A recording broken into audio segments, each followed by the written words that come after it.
Okay, imagine this. You're floating down one of the most legendary waterways in the entire world, where Europe literally meets Asia.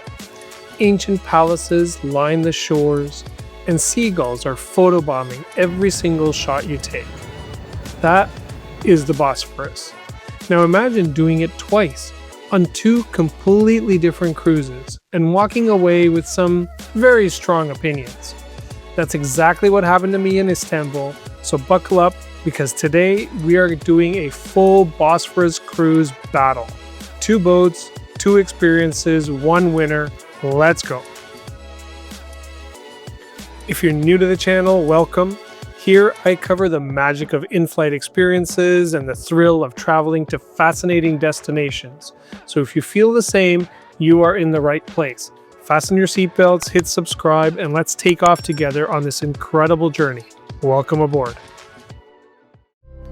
Before we get into the smackdown, let me give you a quick geography lesson, because the Bosphorus is genuinely one of the most jaw-dropping places on Earth. And I don't say that lightly.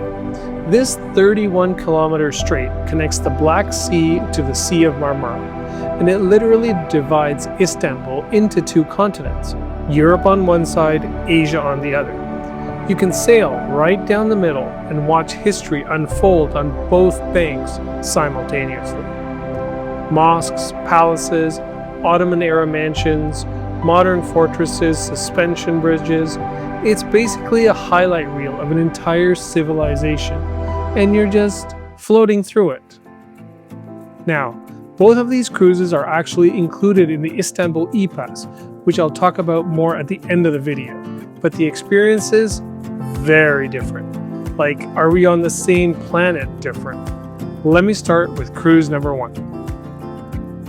The Elite Dinner Cruise. Even the name sounds fancy, right? Elite. Look, I'm going to be diplomatic here. This boat has character. Lots of character. Years and years of accumulated character.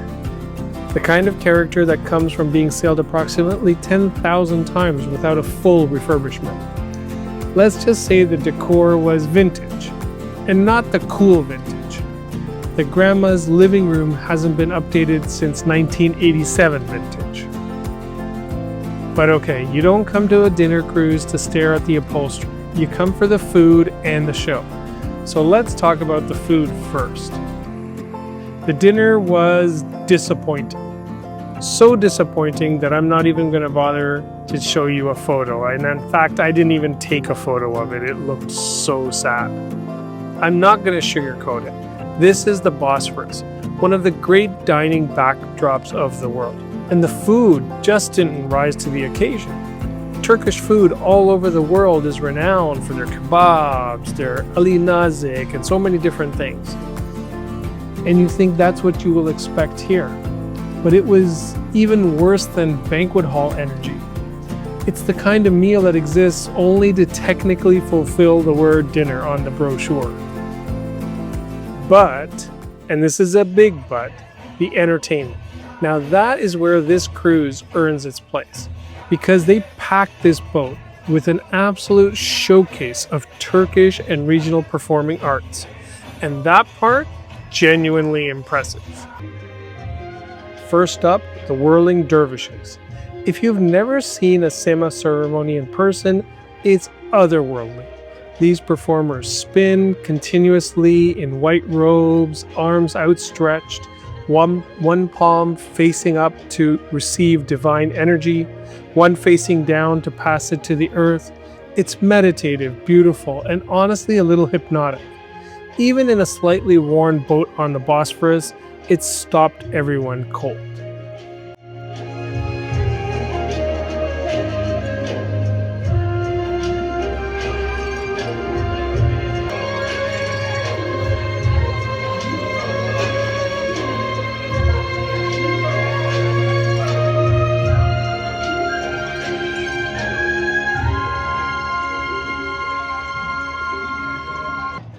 Then, the Caucasian dance was next. Think sharp, military-style footwork, dramatic music, and the kind of performance where you feel the discipline in every step.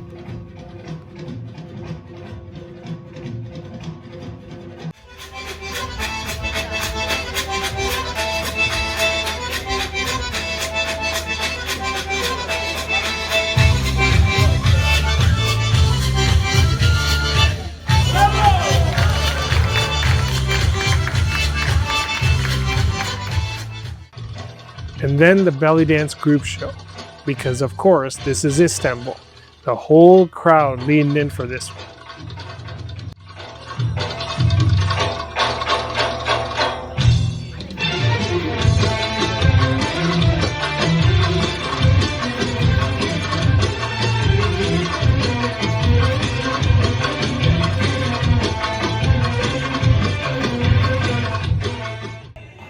After that, a Turkish folk dance that was colorful, joyful, the kind of thing that makes you want to learn the steps.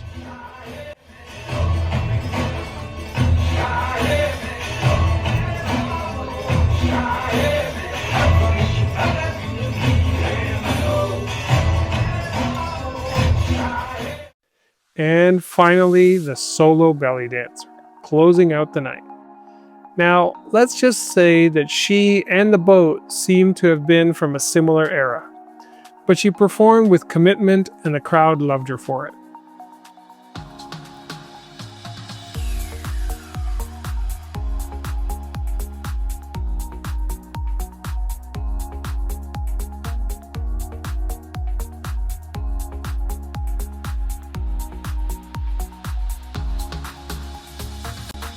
Look, the entertainment lineup on this cruise is legitimately solid.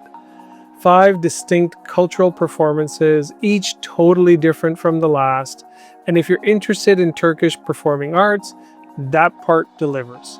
Just eat beforehand. Now on to cruise number 2. For this one, we grabbed the T1 tram from Sultanahmet all the way to Kavalis. The boat name is the Amor.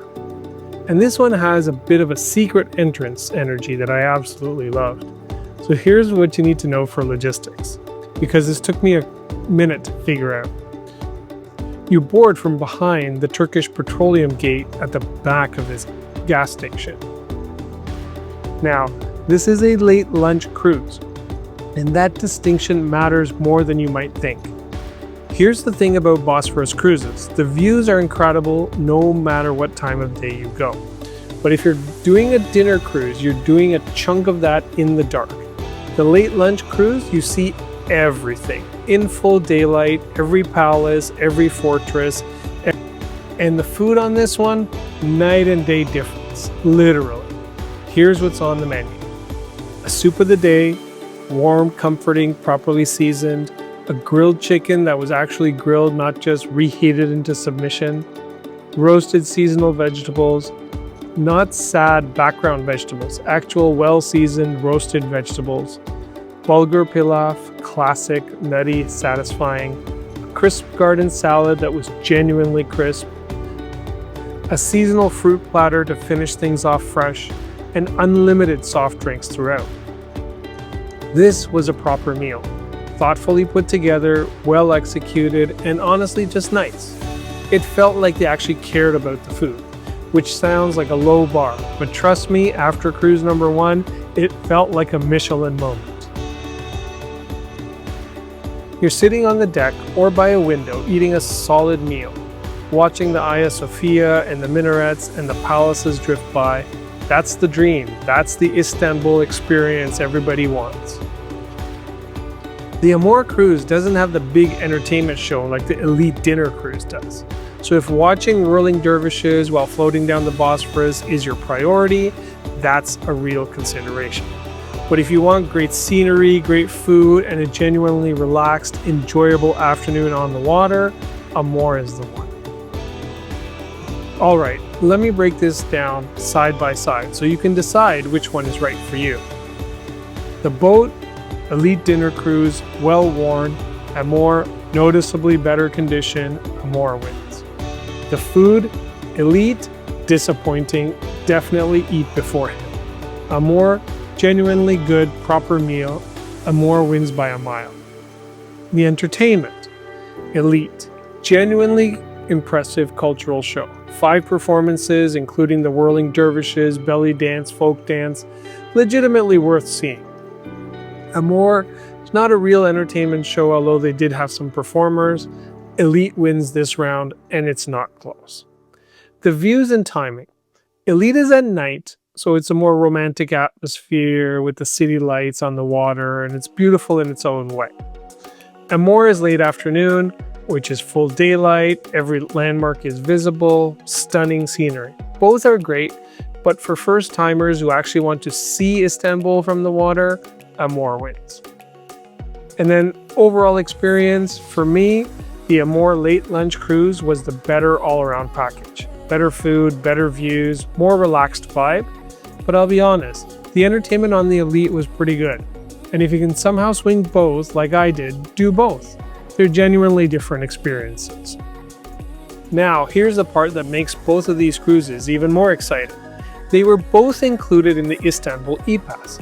And if you're planning a trip to Istanbul, I can't recommend this card enough. No, I'm not getting paid by the Istanbul e-pass people. This is just my own opinion, and I would highly recommend that you get this if you are going to Istanbul, especially for the first time, right? Is it pricey up front? Yes, absolutely. I'm not going to lie to you. It is an investment. But when you start doing the math on what's included, museums, attractions, cruises, tours, it really adds up fast in your favor. And Istanbul has so many incredible things to see, and the e-pass lets you move through all of them without stopping to pay every single time. For someone doing a proper multi-day trip to Istanbul who wants to hit a lot of the main highlights, the e-pass is 100% worth it. Just make sure you're actually going to use it. Plan your days, look at what's included, stack your itinerary, do both of these cruises, go to the museums, make it work for you. I'll drop more info in the description below. Istanbul is one of those cities that just gets you. Every corner has 1,000 years of history baked into it.